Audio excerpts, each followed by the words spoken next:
중동 방산 시장이 아랍에미리트와 한국 때문에 지금 발칵 뒤집어졌습니다. 이건 말이 안 되는 계약입니다. 아랍에미리트 정부가 미국도 프랑스도 아닌 한국에게만 92조 원짜리 국방 파트너십을 통째로 넘겼기 때문입니다. 적대 세력의 미사일과 드론 수백 개가 두바이를 향해 쏟아지던 그날 새벽, 2조 원짜리 서방 방어망은 뭘 했습니까? 먹통이었습니다. 프랑스 레이더 사망, 미국 기술진 패닉, 성명서 한 장 낼 시간도 없었습니다. 딱 하나만 살아있었습니다. 서방이 동양의 장난감 총이라 비웃었던 그 무기. 20분 만에 날아오던 미사일과 드론을 압도적으로 격추. 뒤늦게 92조 원을 들고 달려온 프랑스에게 아랍에미리트 장관은 냉혹하게 말했습니다. 비가 쏟아질 때 전화를 안 받더니 해가 쨍쨍한 지금 우산을 들고 오셨군요. 며칠 뒤 아랍에미리트 국민의 한국 호감도는 역대 최고를 찍었습니다. 하지만 이 92조 원의 시작은 미사일이 아니었습니다. 17년 전 프랑스가 낡은 자전거라 비웃었던 그 사막에 답이 있습니다. 그 피땀의 약속이 어떻게 중동의 심장을 통째로 얻어냈는지 지금부터 시작합니다. 제 이름은 타리크 알 함마디입니다.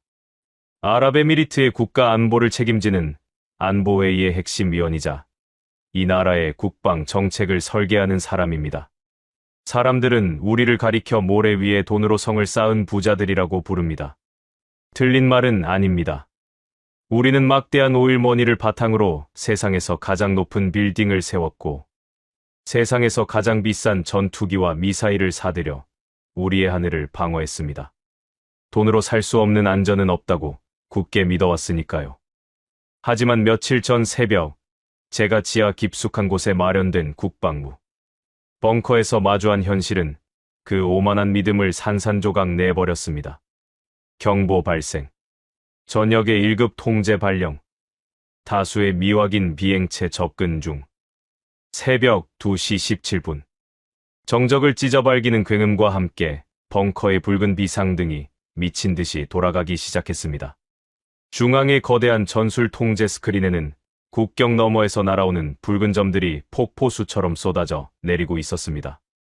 제 눈을 의심했습니다. 10개, 20개가 아니었습니다. 화면을 빼곡하게 채운 붉은 점들은 무려 수백 개를 넘어가고 있었습니다. 적대 세력이 수년 동안 작정하고 모아둔 탄도, 미사일과 저가형 자폭 드론들을 한나란시에 우리 영토를 향해 전부 쏟아부은 것입니다. 방공망 상태는 어떤가? 당장 요격 시스템을 가동해. 제가 피가 거꾸로 솟는 심정으로 소리쳤습니다.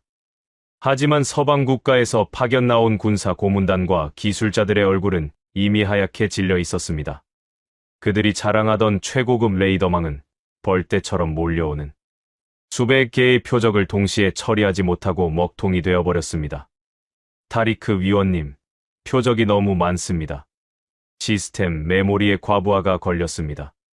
현재 가동 가능한 요격 자산으로는 저 물량을 30%도 막아낼 수 없습니다. 서방에서 파견된 기술 고문이 덜덜 떨리는 목소리로 보고했습니다. 그 순간 저는 온몸의 피가 차갑게 식는 것을 느꼈습니다. 수백조 원을 쏟아부어 구축한 서방의 철통 같은 방어망이 고작 오토바이, 엔진을 달고 날아오는 싸구려, 자폭 드론대 앞에서 무용지물이 되어버린 것입니다. 저 붉은 점들이 우리의 항만과 공항, 그리고 시가지에 떨어지는 순간 수십 년간 쌓아올린 찬란한 기적은 한 줌의 재로 변할 것이 뻔했습니다. 끝인가? 우리의 찬란했던 역사는 오늘 밤으로 끝나는 것인가? 저는 두 눈을 질끈 감았습니다. 절망감이 벙커 안의 산소를 모두 빨아들이는 것 같았습니다. 모두가 숨을 죽이고 최후의 순간을 기다리던 바로 그때였습니다. 먹통이 되어 깜빡거리던 메인 스크린의 한 구석에서 지금까지 본 적 없는 푸른색의 방어선 지표가 맹렬하게 전멸하기 시작했습니다. 위원님, 제3구역과 제5구역에서 미확인 발사체들이 솟아오르고 있습니다. 아군입니다. 아군 방공망이 독자적으로 교전을 시작했습니다. 레이더 관제사의 다급한 외침에 저는 다시 스크린을 뚫어지게 쳐다보았습니다. 그것은 몇 해 전 서방 고문단들의 극렬한 반대를 무릅쓰고 제가 끝까지 고집하여 들여왔던 대한민국의 중거리 지대공 미사일 천궁2였습니다.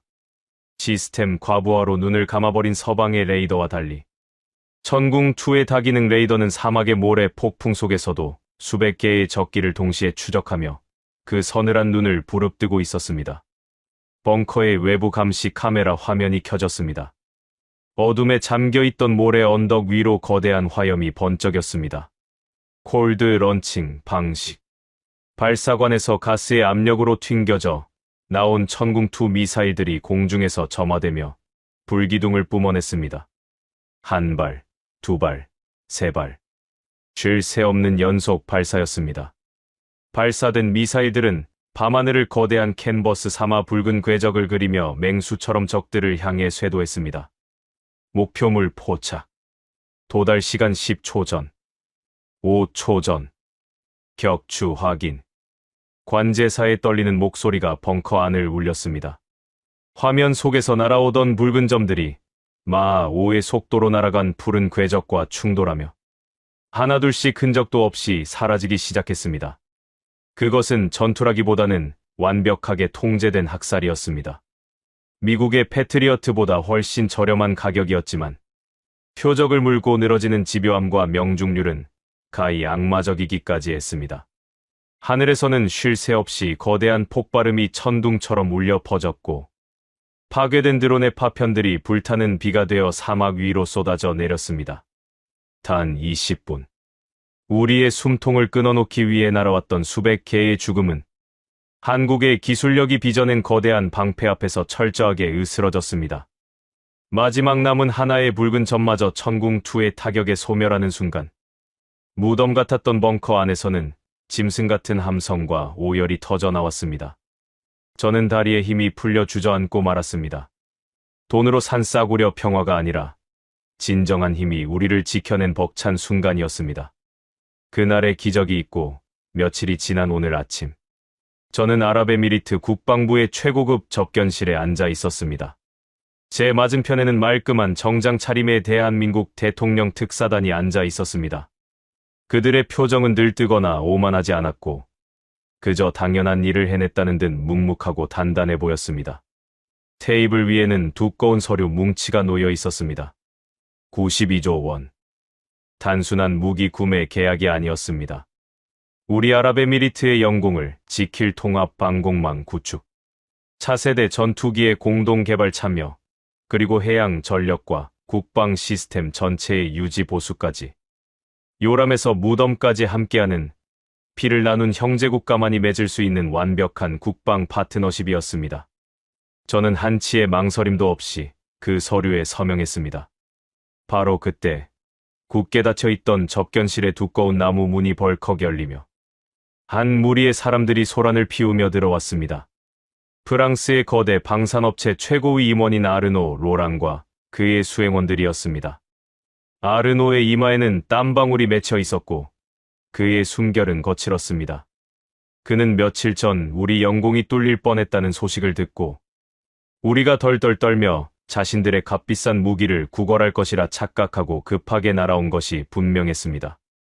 타리크 위원님, 사전 통보도 없이 방문한 결례를 용서하십시오. 하지만 지금이 어떤 상황입니까? 당신들의 하늘이 불탈 뻔했습니다. 저희 프랑스가 든든한 차관과 함께 최고급 방공망 패키지를 가져왔습니다. 당장 이 불안에서 벗어나게 해드리겠습니다. 아르노는 구원자라도 되는 양 거만한 미소를 지으며 테이블 위로 화려한 팸플릿을 들이밀었습니다. 저는 그 팸플릿을 손가락으로 가볍게 밀어내며 턱을 괴었습니다. 그리고 그를 향해 차갑고 단호한 목소리로 말했습니다. 아르노, 참으로 부지런하시군요. 하지만 늦었습니다. 비가 미친 듯이 쏟아질 때 당신들은 제 전화를 받지 않았죠. 그런데 비가 다 그치고 해가 쨍쨍한 지금, 이제야 젖은 우산을 들고 나타나셨군요. 그 우산, 당신들이나 쓰십시오. 아르노의 거만했던 미소가 순식간에 일그러졌습니다. 그는 테이블 위에 놓인 92조 원짜리 계약서의 최종 서명란과 제 맞은편에 앉아있는 한국 특사단의 얼굴을 번갈아 바라보며 경악을 금치 못했습니다. 이게 무슨... 타리크 위원님, 지금 제정신입니까? 아시아의 작은 나라, 저 이름 없는 국가에 아랍에미리트의 명운을 92조 원이라는 거액을 통째로 넘긴다고요. 이건 미친 짓입니다. 아르노가 핏대를 세우며 소리쳤습니다. 그의 얼굴은 굴욕감과 분노로 붉게 달아올라 있었습니다. 저는 자리에서 천천히 일어났습니다. 그리고 품 안에서 낡고 색이 바랜 사진 한 장을 꺼내 테이블 위에 올려놓았습니다. 사진 속에는 섭씨 50도가 넘는 열사의 사막 한가운데서 모래먼지를 뒤집어 쓴 채 안전모를 쓰고 활짝 웃고 있는 한 한국인 남자가 있었습니다. 당신들은 영원히 모를 겁니다. 이 미친 짓이 아니라 세상에서 가장 위대한 선택이 어떻게 시작되었는지 말입니다. 저는 아르노의 흔들리는 눈동자를 똑바로 응시했습니다. 마음속 깊은 곳에서 뜨거운 불길이 치솟는 것 같았습니다. 이 완벽하고도 절대적인 믿음은 며칠 전의 요격 성공 하나만으로 이루어진 것이 아니었습니다.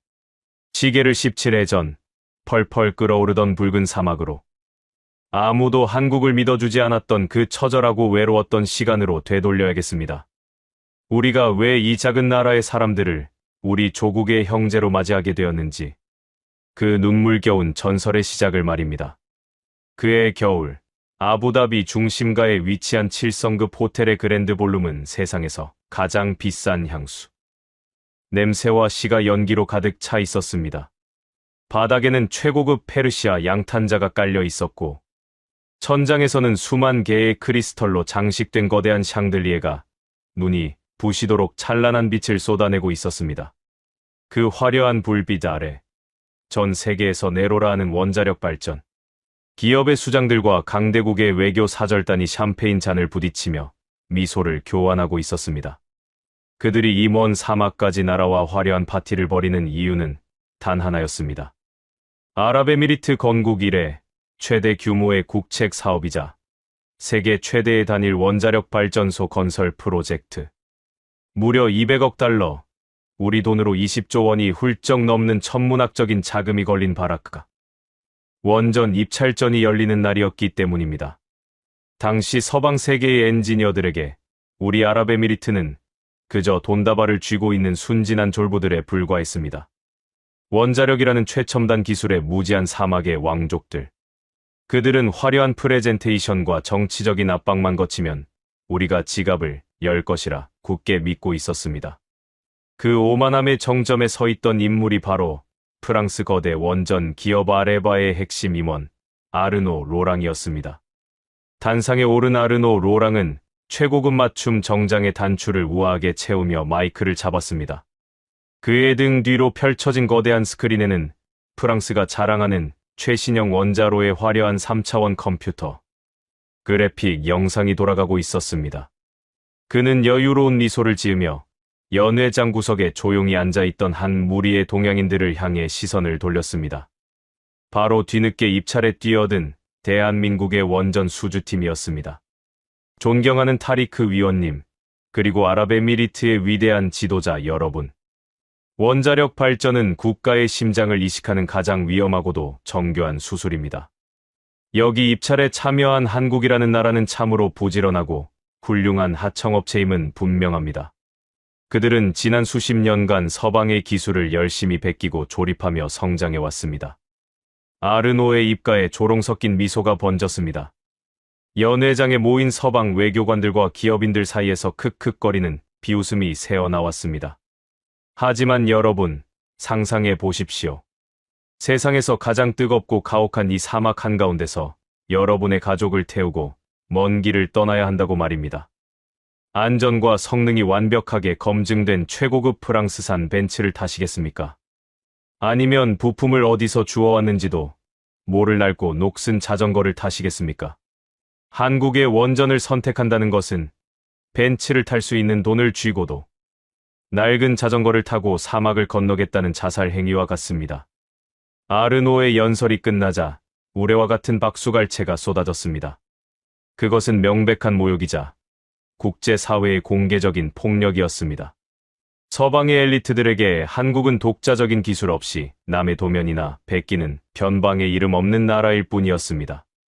저는 그 순간 연회장 구석에 앉아있던 한국 수주팀의 총괄 책임자 백동호 소장의 얼굴을 똑똑히 보았습니다. 백동호 소장은 짙은 남색 정장을 입고 있었지만 그의 거칠고 뭉툭한 손마디는 그가 평생을 거친 건설 현장에서 살아온 사람이라는 것을 숨기지 못했습니다. 화려한 샹들리에 불빛 아래에서 낡은 자전거라는 치욕적인 조롱을 듣고도 그는 자리에서 일어나 화를 내거나 소리를 지르지 않았습니다. 그는 굳게 다문 입술로 묵묵히 서류 가방을 챙겼습니다. 그리고 자신을 비웃는 서방의 엘리트들을 향해 가벼운 목례를 남긴 뒤 일행을 이끌고 조용히 연회장을 빠져나갔습니다. 그 뒷모습은 패배자의 도망이 아니었습니다. 오히려 지저대는 개들을 상대할 가치조차 느끼지 못하는 맹수의 묵직한 발걸음처럼 보였습니다. 저는 그 기묘한 침묵에 강렬한 호기심을 느꼈습니다.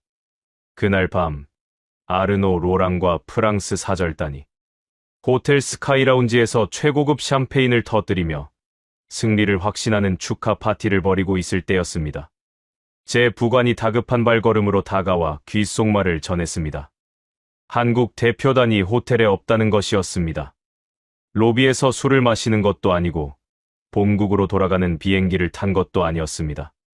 그들이 발견된 곳은 아부다비 도심에서 수백 킬로미터 떨어진 서쪽의 황량한 사막. 바로 원자력 발전소가 지어질 건설 예정지였습니다. 저는 이해할 수가 없었습니다.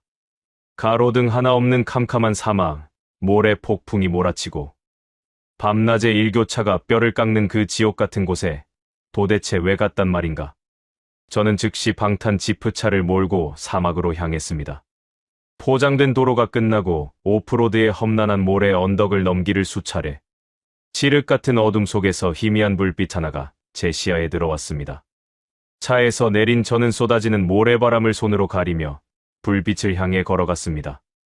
그리고 그곳에서 저는 평생 잊지 못할 충격적인 광경을 목격했습니다. 섭씨 40도를 오르내리는 사막의 척박한 밤. 백동호 소장과 한국의 엔지니어들은 화려한 정장을 벗어 던지고 땀과 모래먼지에 찌든 작업복 차림으로 사막 한가운데에 임시 텐트를 치고 있었습니다.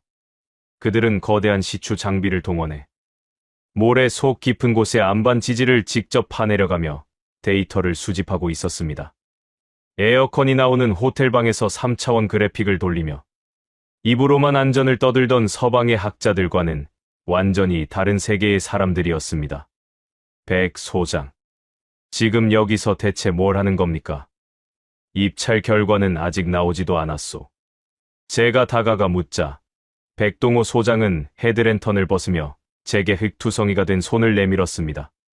그의 이마에는 굵은 땀방울이 맺혀 있었고 작업복은 이미 소금기로 하얗게 얼룩져 있었습니다. 타리크 위원님, 원전은 컴퓨터 그래픽이나 번지르르한 말솜씨로 짓는 게 아닙니다. 이 거대한 모래 사막 아래에 얼마나 단단한 안반이 숨어 있는지, 지진이나 해일의 위험은 없는지 우리가 직접 땅을 파보고 두 눈으로 확인해야 직성이 풀려서 말입니다. 그는 투박한 플라스틱 컵에 미지근한 물을 따라 제게 건네며 말을 이었습니다. 아까 연회장에서 그 프랑스 친구가 그러더군요. 우리는 낡은 자전거라고요. 맞습니다. 우리는 벤츠처럼 에어컨 빵빵하게 나오고 푹신한 가죽 시트가 깔린 우아한 차는 아닐지도 모릅니다. 하지만 타리크 위원님, 한번 생각해 보십시오. 기름이 떨어지고 부품이 고장나면 멈춰버리는 벤츠는 이 거친 사막을 절대 건너지 못합니다. 하지만 자전거는 다릅니다. 두 다리에 힘만 있다면 심장이 터질 것 같은 고통을 참아내며 페달을 밟을 의지만 있다면 자전거는 기어코 사막을 건너 목적지에 도착합니다. 백 소장의 눈빛은 사막의 밤하늘에 떠있는 별빛보다 더 매섭게 빛나고 있었습니다. 우리는 팸플릿이나 환상을 팔러 온 것이 아닙니다. 우리는 약속을 팔러 왔습니다. 정해진 기간 안에 정해진 예산으로 무슨 일이 있어도 반드시 이 사막 위에 기적을 세우겠다는 약속. 그것이 우리 대한민국이 살아온 방식입니다. 그 투박하지만 피 끓는 목소리를 듣는 순간 제 머릿속을 강타하는 거대한 깨달음이 있었습니다. 서방의 엘리트들은 매뉴얼과 계산기로 건물을 짓지만 눈앞에 이 한국인들은 자신들의 피와 땀, 그리고 목숨을 걸고 약속을 짓는 사람들이라는 것을 말입니다. 저는 그날 밤 텐트 안에서 백 소장이 건넨 미지근한 물 한 모금을 마시며 마음속으로 이미 입찰의 승자를 결정했습니다. 낡고 부서질지언정 우리와 함께 사막의 모래바람을 정면으로 뚫고 나갈 진정한 동반자를 찾은 것입니다. 얼마 후 전 세계 언론은 아랍에미리트가 원전 종주국 프랑스를 버리고 아시아의 다크호스 한국의 손을 잡았다는 대이변을 대서특필했습니다. 아르노 로랑은 불그락푸르락 화를 내며 짐을 쌌고 서방 언론들은 일제히 한국이 절대 공사 기간을 맞추지 못할 것이라며 저주에 가까운 조롱을 퍼부었습니다. 하지만 기쁨의 샴페인을 터뜨리기엔 너무나 일렀습니다. 계약서에 서명한 잉크가 채 마르기도 전에 우리는 곧바로 진짜 지옥의 문을 열게 되었습니다. 바라카. 아랍어로 축복이라는 뜻을 가진 그 척박한 땅은 이름과는 정반대로 인간의 접근을 허락하지 않는 죽음의 사막이었습니다. 여름이 다가오자 한낮의 기온은 섭씨 50도를 우습게 넘어섰고 지열은 70도까지 끌어올랐습니다. 하늘에서는 태양이 살갗을 태울듯이 내리쬐었고 땅에서는 숨을 들이마실 때마다 폐부를 찌르는 뜨거운 모래바람이 불어닥쳤습니다. 이런 곳에서 세계 최대 규모의 원자력 발전소를 짓는다는 것은 처음부터 미친 짓에 가까웠습니다. 달궈진 쇠파이프를 맨손으로 잡으면 그 자리에서 살점이 익어 화상을 입을 정도였습니다. 에어컨이 가동되는 서늘한 사무실에서 설계 도면만 들여다보던 서방의 엔지니어들은 현장에 파견된 지 며칠도 버티지 못하고 짐을 싸서 고국으로 도망치기 일쑤였습니다. 하지만 이 지옥의 불가마 속에서 절대 도망치지 않는 사람들이 있었습니다. 바로 백동우 소장을 필두로 한 수천 명의 대한민국 건설 노동자들과 기술진이었습니다. 제가 현장 점검을 위해 바라카 사막을 방문했던 어느 날 오후의 일입니다. 방열복과 특수 고글로 중무장하고도 숨이 턱턱 막히는 열기 속에서 저는 믿을 수 없는 광경을 목격했습니다. 섭씨 50도의 폭염 아래 한국의 기술자들은 무거운 안전장비를 겹겹이 챙겨 입고 거대한 원자로의 돔을 올리기 위해 땀을 비오듯 쏟으며 콘크리트를 타설하고 있었습니다. 그들의 작업복은 이미 땀과 모래먼지가 엉겨붙어 갑옷처럼 뻣뻣해져 있었고 탈진을 막기 위해 쉴 새 없이 소금물을 들이켜며 악착같이 버티고 있었습니다. 서양의 노동자들이라면 당장 파업을 선언하고도 남을 가혹한 환경이었지만 한국인들의 사전에는 포기나 지연이라는 단어가 아예 존재하지 않는 것 같았습니다. 하지만 자연의 가혹함보다 우리를 더 괴롭혔던 것은 서방 세계의 지독한 조롱과 멸시였습니다. 입찰에서 패배하고 돌아갔던 프랑스 아레바의 아르노 로랑은 세계적인 경제 매체와의 인터뷰에서 공개적으로 한국을 깎아내렸습니다. 원자력 발전소는 아파트나 뚝딱 지어내는 싸구려 토목공사가 아닙니다. 저는 최고급 보르도 와인 10병을 걸고 장담할 수 있습니다. 한국은 절대 약속한 기한을 맞추지 못할 것입니다. 공사 기간은 최소 5년 이상 지연될 것이고 건설 예산은 처음 약속했던 것보다 2배 넘게 폭등할 것입니다. 아랍에미리트의 수뇌부들은 낡은 자전거를 선택한 대가를 아주 뼈저리게 치르게 될 것입니다. 서방의 유력 언론들도 아르노의 말에 동조하며 매일같이 부정적인 기사를 쏟아냈습니다. 사막의 지반이 무너질 것이다. 한국의 부품에 치명적인 결함이 발견될 것이다. 그들의 저주는 집요하고 악랄했습니다. 저 역시 매일 밤 불안감에 시달려야 했습니다. 만약 저들의 말대로 공사가 지연되거나 안전에 문제가 생긴다면 이 프로젝트를 주도했던 저의 정치적 생명은 끝나는 것은 물론이고 국가 경제에도 돌이킬 수 없는 치명상을 입히게 될 것이 분명했기 때문입니다. 엎친 데 덮친 격으로 가장 끔찍한 위기는 사막이 아니라 수만 킬로미터 떨어진 한국의 수도 서울에서 터져 나왔습니다. 몇 해의 시간이 흐르고 한국의 정권이 바뀌면서 갑작스럽게 국가의 에너지 정책이 완전히 뒤집히는 사태가 발생한 것입니다. 이른바 탈원전 정책이었습니다. 자국 내에서 원자력 발전소의 건설을 전면 백지화하고 생태계를 축소하겠다는 충격적인 선언이었습니다. 그 뉴스를 접한 날 아랍에미리트 수뇌부는 발칵 뒤집혔습니다. 자국에서도 포기하는 원전을 남의 나라 사막에 제대로 지어줄 리가 만무하다는 공포가 엄습했습니다. 실제로 한국 내의 원전 관련 산업 생태계가 크게 흔들리면서 바라카 현장에도 적잖은 긴장감이 감돌기 시작했습니다. 저는 눈앞이 캄캄해졌습니다. 아르노 로랑의 저주가 현실이 되는 것 같았습니다. 저는 당장 백동호 소장에게 전화를 걸어 미친 듯이 소리쳤습니다. 백 소장, 이게 도대체 무슨 일입니까? 당신네 나라 정부가 원전을 포기한다는데 우리 바라카는 도대체 어떻게 되는 겁니까?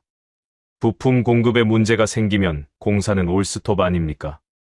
서방의 언론들이 우리를 향해 미친 듯이 비웃고 있습니다. 당장 명확한 대답을 내놓지 않으면 계약을 파기할 수도 있습니다. 수화기 너머에서는 한동안 무거운 침묵이 흘렀습니다. 거친 모래바람 소리만이 귓전을 때렸습니다. 그리고 이내 백동호 소장의 낮고 단단한 목소리가 들려왔습니다. 타리크 위원님, 정권은 바뀔 수 있고 정책은 흔들릴 수 있습니다. 하지만 우리 대한민국 기술자들의 약속은 한치도 흔들리지 않습니다. 부품 공급에 문제가 생긴다면 제가 직접 한국으로 날아가서 그 공장 사장님들, 바지가랑이를 붙잡고 밤을 새워서라도 부품을 깎아오겠습니다. 돈이 모자라면 제 사비를 털어서라도 항공기에 실어 나르겠습니다. 걱정하지 마십시오. 하늘이 두 쪽 나도 우리는 정해진 날짜에 원자로에 불을 붙일 것입니다. 그것은 빈말이 아니었습니다. 백 소장과 한국의 기술진들은 그날부터 문자 그대로 목숨을 걸고 사투를 벌이기 시작했습니다. 그들은 고국의 명절인 추석과 설날마저 반납했습니다. 한국의 원전 관련 업체들이 위기에 처하지 않도록 현장의 수익을 쪼개어 그들을 지원했고, 낮에 살인적인 폭염을 피하기 위해 거대한 서치라이트를 켜놓고 밤을 새워가며 야간 철야 작업을 강행했습니다. 수천 명의 한국인들은 가족에 대한 그리움과 사막의 향수병을 삼키며 오로지 이 사막의 기적을 증명하겠다는 일념 하나로 콘크리트를 붓고 용접기를 들었습니다. 그들은 모래 폭풍이 몰아치면 서로의 몸을 밧줄로 묶어가며 거대한 크레인을 조종했습니다. 그렇게 땀과 눈물로 범벅이 된 14년이라는 기나긴 세월이 흘렀습니다. 마침내 약속했던 마지막 넷째 원자로의 완공기일이 다가왔을 때 전 세계의 언론과 원자력 전문가들의 이목은 숨을 죽인 채 아랍에미리트의 사막으로 쏠렸습니다. 아르노 로랑을 비롯한 서방의 경쟁자들은 지금이라도 한국이 백기를 들고 연장 신청을 할 것이라며 조롱 섞인 기사들을 준비하고 있었습니다. 하지만 결과는 전 세계를 완벽한 충격과 경악에 빠뜨렸습니다. 온 타임, 온 버젯, 단 하루의 지연도 없이, 단일, 달러의 예산 초과도 없이 사막 한가운데 4기의 거대한 원자력 발전소가 완벽한 위용을 드러낸 것입니다. 세계 원전 역사상 단 한 번도 존재한 적 없었던 전무후무한 기적이었습니다. 한국인들이 이룩한 이 거대한 성취 앞에 우리를 비웃던 서방 세계는 그야말로 철퇴를 맞은 듯 침묵했습니다. 그들이 최고급 벤츠라 자랑하던 프랑스의 자국 내 원전 건설은 10년이나 지연되며 예산이 3배로 폭등했고, 미국의 거대 원전 기업은 공기를 맞추지 못해 결국 파산하고 말았습니다. 오직 그들이 낡은 자전거라 조롱했던 대한민국만이 그 지옥 같은 모래 폭풍을 뚫고 가장 먼저 결승선을 통과한 유일한 승리자가 된 것입니다. 아랍에미리트 전체 전력의 25%를 책임지게 될 상업 운전 개실. 통제실의 거대한 스크린에 전력 생산 수치가 무한대로 솟구치고 수십만 개의 전구에 일제히 눈부신 불빛이 들어왔을 때 곁에 서 있던 무함마드 빈 자이드 대통령의 두 눈에는 뜨거운 눈물이 고여 있었습니다. 그는 백동호 소장의 거칠고 투박한 손을 두 손으로 꽉 부여잡으며 떨리는 목소리로 선언했습니다. 백 소장, 그리고 한국의 형제 여러분. 이것은 단순한 발전소가 아닙니다. 당신들이 보여준 이 위대한 약속의 이행은 코란에 기록되어야 할 기적과도 같습니다. 우리는 영원히 당신들의 이 땀방울을 잊지 않을 것입니다. 그 순간 14년 동안 온갖 멸시와 고통을 견뎌내며 묵묵히 사막을 지켰던 한국 기술자들의 붉어진 눈시울에서 굵은 눈물이 쏟아져 내렸습니다. 저 역시 흐르는 눈물을 닦아내며 그들을 끌어안았습니다. 하지만 그날 원자로에 불을 밝힌 것은 단순한 전기가 아니었습니다. 가장 척박한 땅에서 가장 오랜 시간 동안 변치 않고 약속을 지켜낸 사람들에 대한 절대적인 신뢰. 그 무한한 신뢰의 불꽃은 이제 원자력 발전소를 넘어 우리 국가의 가장 은밀하고도 치명적인 심장부로 번져가기 시작했습니다. 그 신뢰가 시험대에 오른 것은 중동의 정세가 급변하면서였습니다. 바다 너머의 거대한 적대 세력들은 호시탐탐 우리의 풍요로운 영토를 노리고 있었고, 그들이 비밀리에 비축하고 있는 탄도 미사일과 저가형 자폭 드론의 숫자는 하루가 다르게 기하급수적으로 늘어나고 있었습니다. 우리 아랍에미리트의 수뇌부들은 매일 밤뜬 눈으로 밤을 지새우며 하늘에서 쏟아질지 모르는 죽음의 비를 막아낼 완벽한 방패를 찾기 위해 혈안이 되어 있었습니다. 어느 날 오후, 국방부 최고위급 비밀회의실이었습니다. 수십 년 동안 우리의 국방을 자문해 온 서방 군사 고문단의 책임자 알렉산더 카버 장군이 단상에 섰습니다. 그는 가슴에 화려한 훈장을 주렁주렁 매단 채 특유의 거만하고 내려다보는 듯한 시선으로 회의실을 훑어보았습니다. 타리크 위원님, 바다 너머의 적들이 웅크리고 있습니다. 지금 당장 방공망을 업그레이드하지 않으면 두바이의 마철루는 순식간에 잿더미가 될 것입니다. 저희가 제안하는 최신형 요격 미사일 시스템을 즉각 도입하십시오.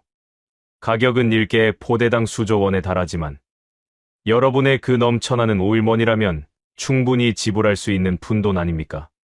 그의 입가에는 장사꾼의 비열한 미소가 걸려 있었습니다. 그들이 내민 청구서는 그야말로 강도질이나 다름없었습니다. 천문학적인 기기 가격은 물론이고 미사일을 한 번 쏠 때마다 막대한 로열티를 지불해야 했으며 시스템에 작은 오류라도 생기면 부품을 교체하는 데 수개월을 기다려야 하는 노예 계약서였습니다.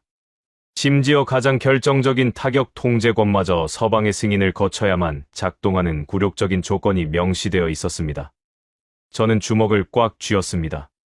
손톱이 손바닥을 파고들어 피가 날 지경이었습니다. 위기가 닥칠 때마다 우리를 지켜주겠다며 큰 소리를 치지만 막상 상황이 불리해지면 언제든 무기의 전원을 꺼버리고 도망칠 수 있는 자들. 원전 건설 입찰장에서 우리를 향해 낡은 자전거라며 조롱을 퍼붓던 아르노 로랑의 그 비열한 얼굴이 알렉산더 장군의 얼굴 위로 겹쳐 보였습니다. 저는 더 이상 참지 못하고 자리에서 벌떡 일어났습니다. 알렉산더 장군, 우리는 당신들의 현금 인출기가 아닙니다. 천문학적인 돈을 쏟아붓고도 당신들의 허락 없이는 하늘에 모기 한 마리도 쏠 수 없는 그런 반쪽짜리 방패는 이제 필요 없습니다. 우리의 하늘은 우리가 선택한 진짜 동맹과 함께 지킬 것입니다. 저는 회의실 테이블 위로 두꺼운 기밀 서류 뭉치를 던지듯 내려놓았습니다. 쿵 하는 둔탁한 소리와 함께 회의실에 정적이 감돌았습니다. 서류의 표지에는 선명한 태극 문양과 함께 대한민국이 독자적으로 개발한 다연장 로켓 천무와 중거리 지대공, 요격 미사일 천궁2의 재원이 적혀 있었습니다. 알렉산더 장군은 서류를 힐끗 보더니 코웃음을 쳤습니다. 타리크 위원님, 지금 농담하십니까? 자동차나 만들고 모래밭에서 콘크리트나 비비던 자들이 만든 장난감 총을 사시겠다고요? 한국은 전쟁을 치러본 지 70년이나 지난 변방의 국가입니다. 그들의 무기는 실전에서 단 한 번도 검증된 적이 없습니다. 저런 조잡한 동향의 무기를 믿었다간 아랍에미리트 전체가 불바다가 될 것입니다. 그의 조롱 섞인 경고에 회의실 안의 다른 장관들조차 웅성거리며 불안한 기색을 보였습니다. 하지만 저는 단 한치의 흔들림도 없이 그의 오만한 두 눈을 똑바로 쳐다보며 맞받아쳤습니다. 장군, 당신은 대한민국이라는 나라를 전혀 모르고 있습니다. 그들은 70년 동안 전쟁을 치르지 않은 것이 아니라 70년 동안 단 하루도 쉬지 않고 머리 위에 총구를 겨눈 적과 대치하며 살아온 생존의 대가들입니다. 그들의 수도 한복판을 향해 수천 문의 장사정포가 겨누어져 있습니다. 그 숨막히는 공포 속에서 살아남기 위해 피를 토하며 깎아낸 무기가 바로 저 천궁2입니다. 저는 회의실의 대형 스크린을 켰습니다. 화면에는 섭씨 50도의 사막에서 땀범벅이 된 채 원자로에 돔을 올리던 백동호 소장과 한국 노동자들의 흑백 사진이 떠올랐습니다. 돈을 벌기 위해 무기를 파는 자들과 자신들의 목숨을 지키기 위해 무기를 벼려낸 자들의 절박함은 감히 비교할 수 없습니다. 이들은 14년 동안 이 지옥 같은 사막에서 우리에게 단 한 번도 거짓말을 하지 않았습니다. 비가 오나 모래 폭풍이 부나 그들은 도망치지 않고 약속을 지켰습니다. 그들이 만든 방패라면 우리의 하늘이 무너져 내리는 그 절체절명의 순간에도 결코 전원을 끄고 도망치지 않을 것입니다. 나의 끓어오르는 연설에 회의실은 숨소리 하나 들리지 않을 만큼 무거운 침묵에 잠겼습니다. 그리고 며칠 뒤 우리 아랍에미리트 수뇌부는 서방 세계의 극렬한 반대와 경제적 협박을 모두 뿌리치고 대한민국의 방산 무기체계를 도입하는 역사적인 결단을 내리게 됩니다. 미국의 패트리어트 미사일 3분의 1에 불과한 획기적인 가격. 그러나 타격의 정밀함과 운용의 독립성은 서방의 무기를 아득히 뛰어넘는 완벽한 조건이었습니다. 계약이 성사되고 얼마 지나지 않아 한국의 군사기술진들이 사막의 군사기지로 속속 도착하기 시작했습니다. 그들은 과거 서방의 군사 고문단들처럼 최고급 호텔과 에어컨이 나오는 지프차를 요구하지 않았습니다. 원전을 지을 때 보았던 그 묵묵한 모습 그대로 그들은 모래먼지가 날리는 군사기지 한 구석에 간이 침대를 놓고 밤을 새워가며 레이더의 주파수를 아랍에미리트의 가혹한 기후 환경에 맞게 조율하기 시작했습니다. 우리가 곤히 잠든 새벽에도 사막의 열기가 끓어오르는 한낮에도 한국의 기술진들은 천궁2의 발사대 옆에 쪼그려 앉아 수만 가닥의 배선을 일일이 확인하고 또 확인했습니다. 그들의 눈빛에는 단순히 물건을 팔러 온 상인의 계산이 아니라 형제의 집을 지켜주겠다는 결연한 의지가 담겨 있었습니다. 그렇게 우리의 영공 깊숙한 곳에 한국인들이 심어놓은 보이지 않는 강철의 씨앗들이 조용히 뿌리를 내리고 있었습니다. 그리고 마침내 운명의 날이 다가왔습니다. 시간이 흘러 다시 며칠 전에 그 악몽 같았던 새벽으로 돌아갑니다. 지하 깊숙한 벙커 상황실. 사이렌이 균막을 찢을 듯이 울려 퍼지고 거대한 메인 스크린에 바다 너머에서 쏟아져 들어오는 수백 개의 붉은 점들이 폭풍우처럼 나타났던 바로 그 순간입니다. 적기 침성. 탄도미사일 137발, 자폭 드론 다수. 일제히 남하 중. 방어선까지 도달 시간 3분 전. 피를 말리는 카운트다운이 시작되었습니다. 벙커 안의 모든 사람들은 공포에 질려 얼어붙었고 수조 원을 들여 사들였던 서방의 최신형 레이더는 하늘을 뒤덮은 물량 공세의 데이터를 감당하지 못하고 검은 화면으로 꺼져버렸습니다. 알렉산더 장군이 파견했던 서방의 기술자들은 패닉에 빠져 머리를 감싸 쥐고 있었습니다. 모든 것이 끝났다고 생각했던 바로 그 지옥의 문턱. 하지만 벙커의 가장 후미진 구석, 조명조차 제대로 닿지 않는 콘솔 앞에 앉아있던 한국의 오퍼레이터들은 미동조차 하지 않았습니다. 그들의 모니터에는 오류 메시지 대신 사막의 열기를 뚫고 쏘아올린 선명하고도 차가운 푸른색의 타격망이 살아 숨쉬고 있었습니다. 한국 측 통제 관제사가 헤드셋을 고쳤으며 놀랍도록 차분하고 서늘한 목소리로 입을 열었습니다. 과연 한국의 기술자들이 사막의 모래바람 속에 묻어둔 이 강철의 방패는 하늘을 새까맣게 뒤덮은 죽음의 메뚜기 떼를 막아낼 수 있을까요? 이제 곧 전 세계 군사 전문가들의 턱을 빠지게 만들 전율의 카타르시스가 시작됩니다. 지하 벙커의 공기는 차갑게 얼어붙어 있었습니다. 불과 몇 분 전까지만 해도 거만하게 우리를 내려다보며 수조 원짜리 청구서를 들이밀었던 서방의 알렉산더 장군은 새하얗게 질린 얼굴로 덜덜 떨며 모니터만 바라보고 있었습니다. 그의 입술은 바싹 타들어가고 있었고 그들이 자랑하던 최첨단 시스템의 화면은 데이터 과부하를 견디지 못하고 검게 죽어 있었습니다. 메인 스크린에 표시된 적의 궤적은 이미 방어선의 한계치를 뚫고 우리 영토의 심장부인 두바이와 아부다비를 향해 미친 듯이 쏟아져 내리고 있었습니다. 137발의 탄도 미사일과 수백 대의 자폭 드론. 단 1분 뒤면 세계에서 가장 화려한 마철 로버즈 아라랍은 불타는 뼈대만 남게 될 것이고, 거대한 제베랄리 항만은 잿더미가 되어 바다로 가라앉을 참이었습니다.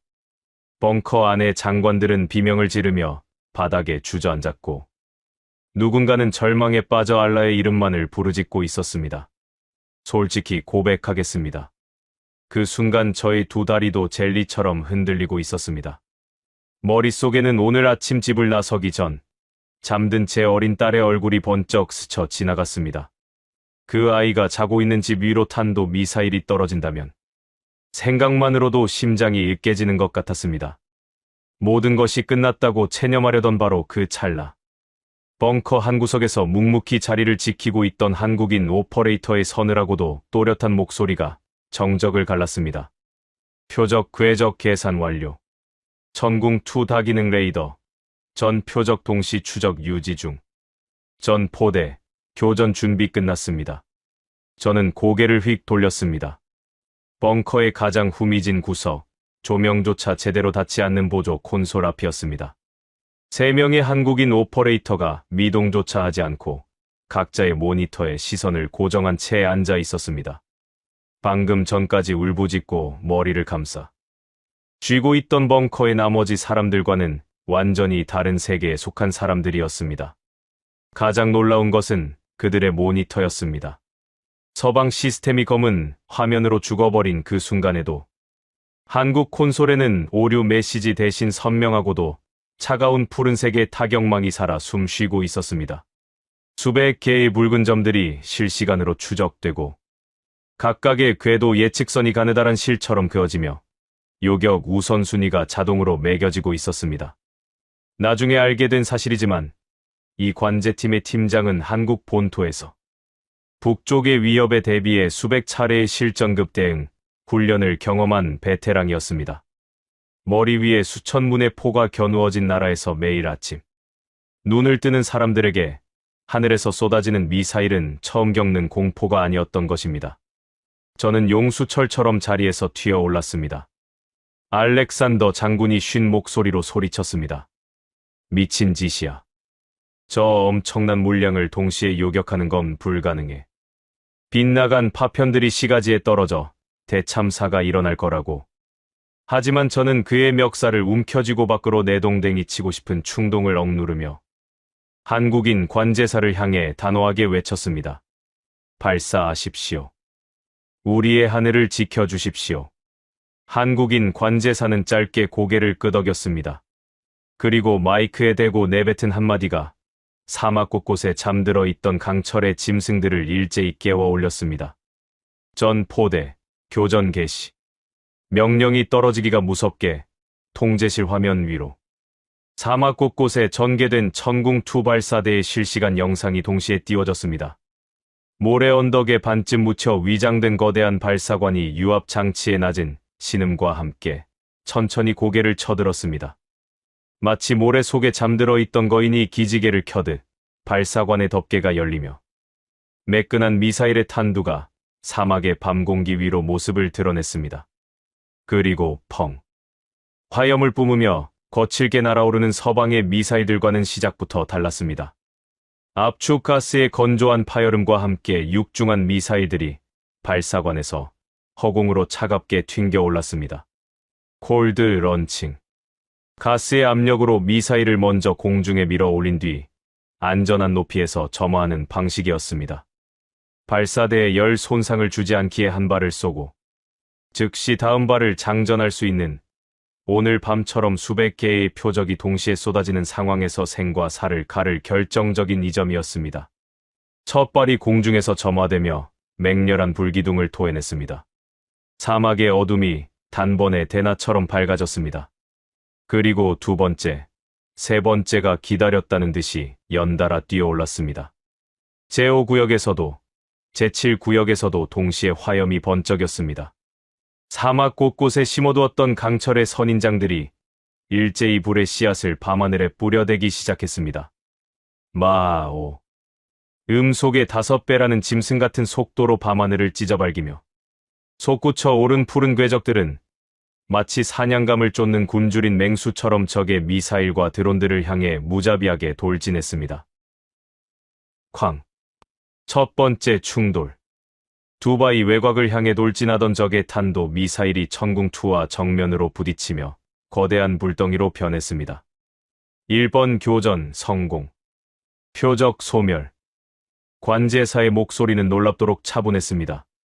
마치 체스판 위에 말을 하나 잡았다는 듯 감정의 동요가 전혀 없었습니다. 콱광. 세 발이 거의 동시에 터졌습니다. 아부다비 상공에서 내려꽂히던 적의 미사일 세 발이 연쇄적으로 폭발하며 하늘에 거대한 불의 꽃을 피웠습니다. 수십 킬로미터 상공의 폭발이 지하 벙커의 천장까지 미세하게 흔들었습니다. 3번, 4번, 5번 동시 교전 성공. 화면 속에서 벌어지고 있는 일은 전투라기보다는 정교하게 짜인 무용에 가까웠습니다. 한국의 레이더가 수백 개의 표적 중 어떤 것이 진짜 탄두이고 어떤 것이 기만용 미끼인지를 실시간으로 가려내며 가장 위험한 놈부터 차례대로 제거하고 있었습니다. 하지만 진짜 지옥은 그 다음이었습니다. 탄도 미사일 뒤를 이어 수백 대의 자폭 드론 떼가 해수면 바로 위에 초저고도로 밀려들어 오기 시작한 것입니다. 비싼 요격 미사일을 탄도탄에 소진시킨 뒤 싸구려 드론 떼로 방어막의 빈틈을 뚫겠다는 악독한 계산이었습니다. 알렉산더 장군이 비명에 가까운 소리를 질렀습니다. 드론이다. 적어도 드론 수백 대야. 요격 미사일은 이미 상당수 소진됐을 것이다. 이제 끝이야. 하지만 한국인 관제사는 고개조차 돌리지 않았습니다. 그는 옆에 앉은 동료에게 한국어로 짧은 한마디를 내뱉었습니다. 나중에 그 의미를 물어보고 저는 소름이 돋았습니다. 그가 한 말은 이것이었습니다. 콜드 런칭이니까 발사대 멀쩡하지. 재장전 들어가. 사막의 발사 기지에서 실시간 영상이 날아왔습니다. 폭발음이 하늘에서 쉴 새 없이 쏟아지고 파편이 불비처럼 내리는 그 아수라장 속에서 한국 병사들이 무거운 미사일 캐니스터를 발사대에 밀어넣고 있었습니다. 수백 번, 수천 번 반복해서 몸에 새긴 것이 분명한 물 흐르듯 자연스러운 손놀림이었습니다. 재장전에 걸린 시간 불과 수십 초. 그리고 다시 펑, 펑, 펑. 새로 장전된 천궁2가 밤하늘로 솟구쳐 올랐습니다. 21번 교전 성공. 35번 교전 성공. 50번 교전 성공. 관제사의 보고가 쉴 새 없이 쏟아졌습니다. 벌떼처럼 밀려오던 수백 대의 자폭 드론들은 천궁2의 폭발 파편망에 걸려 주풍낙엽처럼 흩어졌습니다. 기만체를 뿌리며 교란을 시도하는 적의 미사일도 소용없었습니다. 사막의 모래 폭풍 속에서도 한번 사냥감은 절대 놓치지 않는 한국의 레이더는 적의 심장부에 정확히 타격 좌표를 꽂아 넣었습니다. 저는 그 순간 벙커 한 구석에서 기묘한 장면을 목격했습니다. 한국인 오퍼레이터 중 가장 젊어 보이는 청년이 왼손으로는 쉴 새 없이 키보드를 두드리면서 오른손으로 가슴 주머니에서 무언가를 꺼내 잠깐 들여다보았습니다. 나중에 알게 되었습니다. 구겨진 가족 사진이었습니다. 한국에 두고 온 아내와 아직 걸음마를 배우고 있을 어린 아들. 그 청년은 전쟁터 한복판에서 사랑하는 가족의 얼굴을 한번 보고는 사진을 다시 주머니에 넣었습니다. 그리고 아무 일도 없었다는 듯이 시선을 모니터로 되돌렸습니다. 저 청년도 오늘 아침 제가 잠든 딸아이를 바라보았던 것과 똑같은 마음이었을 것입니다. 돌아가고 싶은 사람이 있기에 이 자리를 지키는 것이라고. 70번 교전 성공. 83번 교전 성공. 스크린 속 붉은 점들이 눈에 보이는 속도로 성겨지고 있었습니다. 단 한 발의 오발도 없었습니다. 단 한 기의 적기도 시가지 중심부에 닿지 못했습니다. 20분에 걸친 맹렬한 폭풍이 지나가고 스크린 속 붉은 점들이 지우개로 지운 듯 완벽하게 사라졌을 때 벙커 안은 차마 숨소리조차 내지 못하는 벅찬 경외감으로 가득 찼습니다. 전 구역. 위협 제로. 교전 종료. 관제사가 마지막 보고를 마치는 순간 벙커가 폭발했습니다. 짐승 같은 함성과 오열이 터져 나왔습니다. 장관들이 서로를 끌어안았고 군인들은 주먹을 허공에 내지르며 소리쳤습니다. 저는 다리에 힘이 풀려 의자에 주저앉고 말았습니다. 돈으로 산 싸구려 평화가 아니라 진정한 힘이 우리를 지켜낸 벅찬 순간이었습니다. 알렉산더 장군은 다리에 힘이 풀려 주저앉은 채 멍하니 모니터만 바라보고 있었습니다. 그의 오만했던 콧대는 완전히 부러져 버렸습니다. 저는 그를 향해 차갑게 내뱉었습니다. 보셨습니까, 장군? 당신들이 낡은 장난감이라 비웃었던 저 무기가 오늘 밤 당신들의 목숨과 우리 조국의 역사를 구했습니다. 이제 짐을 싸서 당신들의 고향으로 돌아가십시오. 다음 날 아침, 태양은 여느 때와 다름없이 두바이의 화려한 마천루 위로 눈부시게 떠올랐습니다. 세계 국제선 여객수 1위를 자랑하는 공항은 다시 활기를 띠었고 사람들은 평온한 일상으로 돌아갔습니다. 하지만 거리를 걷는 아랍에미리트 국민들의 가슴 속에는 어젯밤의 기적이 깊고 선명하게 새겨져 있었습니다. 자신들의 하늘을 지켜낸 것이 서방의 강대국이 아니라 저 멀리 아시아 동쪽 끝의 대한민국이라는 사실을 말입니다. 그날 오후 두바이 중심가의 한 대형 전자제품 매장에서는 묘한 풍경이 벌어지고 있었습니다. 머리에 하얀 터번을 두른 에미라티 노인이 매장 직원의 손을 붙잡고 호통을 치고 있었습니다. 아니, 일본제 텔레비전 말고, 미국제 세탁기 말고, 무조건 한국 브랜드, 삼성이나 LG로 가져오란 말이오. 직원이 당황하며 재고가 부족하다고 설명했지만 노인은 막무가내였습니다. 그는 눈시울을 붉히며 떨리는 목소리로 말했습니다. 어젯밤 한국이 만든 그 미사일이 내 어린 손주가 자고 있던 지붕 위에서 적의 폭탄을 떨어뜨렸어. 우리 가족의 목숨을 구해준 그 위대한 나라가 만든 냉장고가 텔레비전이 어떻게 나쁠 수가 있겠소. 나는 이제부터 죽을 때까지 내 집의 모든 물건을 한국산으로 바꿀 것이오. 이것은 단지 한 노인의 이야기가 아니었습니다.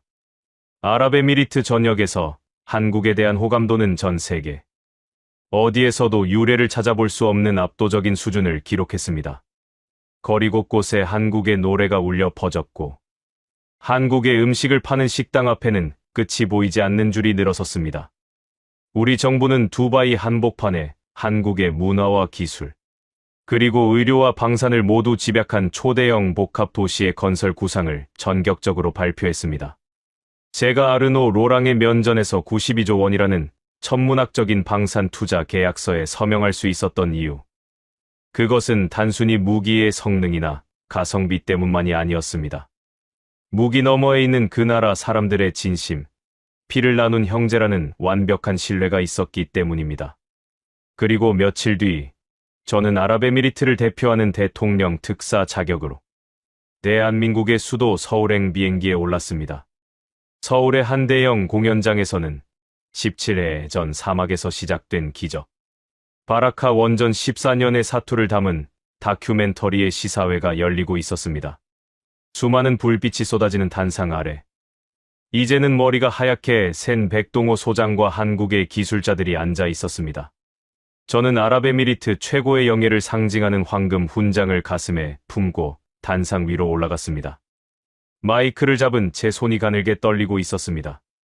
단상 아래에 앉아있는 백동호 소장과 눈이 마주친 순간 섭씨 50도의 사막에서 미지근한 물 한 잔을 건네주던 그의 흙투성이 얼굴이 떠올라 가슴이 먹먹해졌습니다. 저는 깊은 숨을 들이마시고 서툰 한국어로 꾹꾹 눌러 담은 첫 인사를 건넸습니다. 감사합니다. 나의 형제들. 객석이 쥐죽은 듯 고요해졌습니다. 저는 백 소장을 단상 위로 모셨습니다. 그리고 그의 투박하고 굳은 살 박인 두 손을 제 두 손으로 꽉 맞잡았습니다. 17회 전 서방의 모든 사람들이 당신들을 조롱하며 떠날 때 당신들은 불타는 사막에 남아 우리를 위해 텐트를 쳤습니다. 그 지옥 같은 폭염 속에서도 당신들은 결코 우리를 배신하지 않았고 결국 이 땅에 생명의 빛이 되는 거대한 원전을 심어주었습니다. 저는 객석을 향해 시선을 돌렸습니다. 수백 명의 관객들 눈동자가 별빛처럼 반짝이고 있었습니다. 지금 당신들이 사막에 심은 그 원전이 우리의 캄캄한 밤을 찬란하게 밝히고 있습니다. 그리고 며칠 전 당신들이 피땀 흘려 뼈려낸 강철의 미사일이 죽음의 비로부터 우리 아이들의 하늘을 완벽하게 지켜냈습니다. 저의 목소리에 뜨거운 열기가 차올랐습니다. 가장 비싼 돈을 요구하던 자들은 비가 내리자 우산을 챙겨 도망쳤습니다. 하지만 당신들은 계산기를 두드리지 않고 우리와 함께 폭우를 맞으며 끝까지 자리를 지켜주었습니다. 오늘 제가 이 자리에 가져온 92조 원의 파트너십과 이 황금 훈장은 단순한 계약이나 빚을 갚는 행위가 아닙니다. 저는 백 소장의 가슴에 훈장을 달아주며 눈물을 흘렸습니다. 백 소장의 거친 얼굴에도 뜨거운 눈물이 골짜기처럼 흘러내리고 있었습니다. 이것은 가장 치열했던 사막의 전우가 가장 위대한 형제에게 보내는 영원한 사랑의 고백입니다. 우레와 같은 박수와 함성이 공연장을 가득 채웠습니다. 수많은 사람들이 자리에서 일어나 기립박수를 치며 눈물을 닦아내고 있었습니다. 화려한 팸플릿과 거만한 언변으로 세상을 조종하려던 서구의 강대국들은 결코 이해할 수 없을 것입니다. 낡은 자전거라 조롱받던 아시아의 작은 나라가 어떻게 중동의 심장을 통째로 얻어낼 수 있었는지를 말입니다. 가장 뜨거운 사막의 모래 폭풍 속에서 그리고 머리 위로 쏟아지는 가장 끔찍한 미사일의 융단 폭격 아래에서 돈과 이익을 위해 도망치지 않고 자신들의 피와 땀을 갈아 넣어 끝끝내 맺은 약속을 증명해낸 나라. 그 눈물겨운 전설을 써내려간 기적의 이름은 바로 대한민국이었습니다. 여러분, 지금까지 아랍에미리트 사막 한가운데서 피어난 17회의 기적을 함께 하셨습니다. 어떠셨습니까? 200억 달러의 사막 원전, 수백 대의 자폭 드론과 미사일, 그리고 마침내 이끌어낸 92조 원의 절대적 파트너십. 이 거대한 숫자들 뒤에는 섭씨 50도의 살인적인 폭염 속에서 가족에 대한 그리움을 삼키며 밤을 새웠던 수만 명의 대한민국 기술자들이 있었습니다. 프랑스 방산업체 임원이 낡은 자전거라며 조롱했던 나라. 하지만 아랍에미리트의 안보회의 위원은 거액을 들고 찾아온 서방의 방산업체에게 이렇게 말했습니다. 비가 다 그치고 해가 쨍쨍한데 이제야 우산을 들고 오셨군요. 아무도 안 믿어줄 때, 서방 세계가 실패를 장담하며 비웃을 때 우리의 아버지와 형제들은 조용히 그리고 묵묵히 끓어오르는 모래바람을 견뎌냈습니다. 땀방울로 지어올린 신뢰는 하늘을 지키는 강철의 방패가 되었고 그리고 마침내 지구 반대편 5일 왕국의 심장을 완벽하게 얻어냈습니다. 이 이야기가 더 많은 사람에게 닿아야 한다고 생각하신다면 지금 영상을 공유해 주십시오. 여러분의 공유 하나가 모래 폭풍 속에서도 결코 약속을 저버리지 않았던 자랑스러운 대한민국의 이름과 그들의 피땀을 세상에 알리는 일이 됩니다. 가슴이 뜨거워지셨다면 댓글에 형제 두 글자만 남겨주십시오. 감사합니다. 감사합니다. 감사합니다. 감사합니다. 감사합니다. 감사합니다. 감사합니다.